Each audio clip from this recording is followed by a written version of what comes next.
let me just quickly ask you a couple of questions. One about whether sometimes religious belief is kind of not right, but closer to the truth than a lot of forms of atheism. And let me give you this parallel. You're probably familiar with the famous encounter between this theologian Paley in the 18th century, and the whole blind watchmaker thing, where he said, look, you look at an animal, it's like it has the intricacy of a watch. If you found a watch, you would know that it had been created for a purpose. And these animals, they do things, they have goals, there must be a God that created them. Now, suppose somebody had come along and said, no, you're wrong.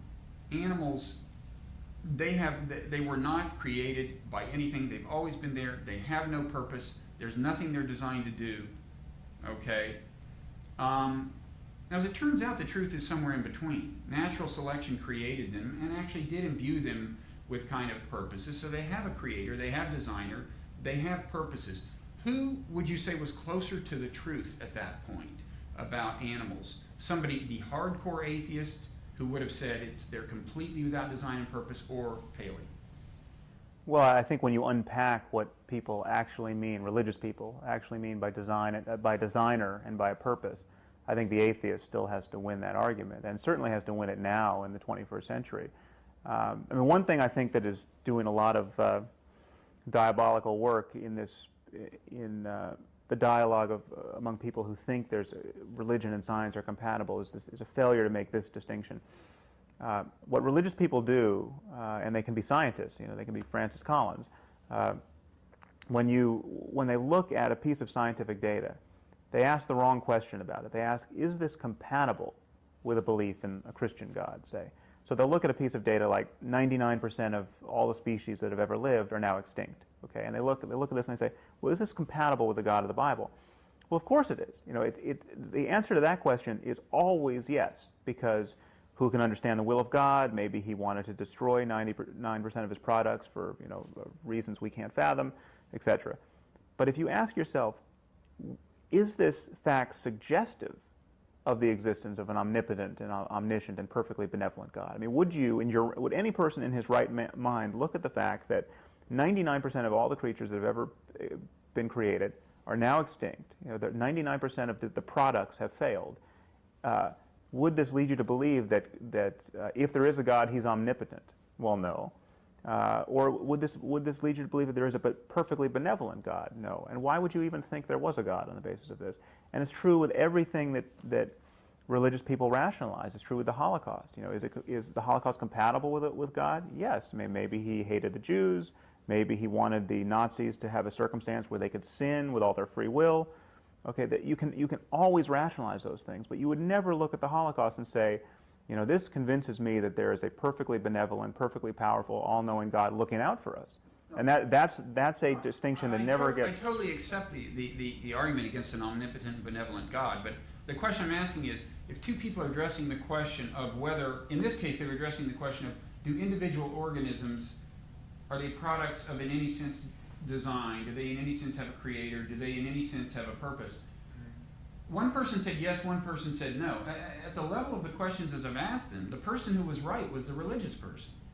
And I guess the analogy I'm pointing to is if you look at not individual animals, but look at natural selection itself and ask yourself, does it look as if it was moving towards something that is best explained by it in some sense having a design and a purpose? In other words, it was very likely to create self-reflective intelligence, which would make moral progress or something. Let's take that version of the argument, which I'm actually sympathetic to. Right. That's not to say it was created by something omnipotent and benevolent, because clearly there's been too much suffering for that to have been the case. But the assertion, the suspicion that this historical process is in some sense a product of design, in some sense has a purpose. If it turns out to be the case that it did, even in the kind of sense that animals turned out to have a designer, which in other words maybe it was just designed by a process, but a process of selective retention that whatever. Won't it be, if we found that out someday, wouldn't you be hard pressed to say who was closer to the truth some theologian or Dan Dennett, who had been closer to the truth about the historical process, if it turns out to, in some sense, have a creator and designer, which is one reason I'm kind of reluctant to dismiss theologians and reluctant to embrace hardcore atheism, I guess. Well, are you saying that it may turn out that there was a creator who, in advance, conceived of a purpose for creation and then implemented it through natural selection? Could be some conscious thing, put specks of bacteria on Earth knowing that it would blossom through a process of natural selection.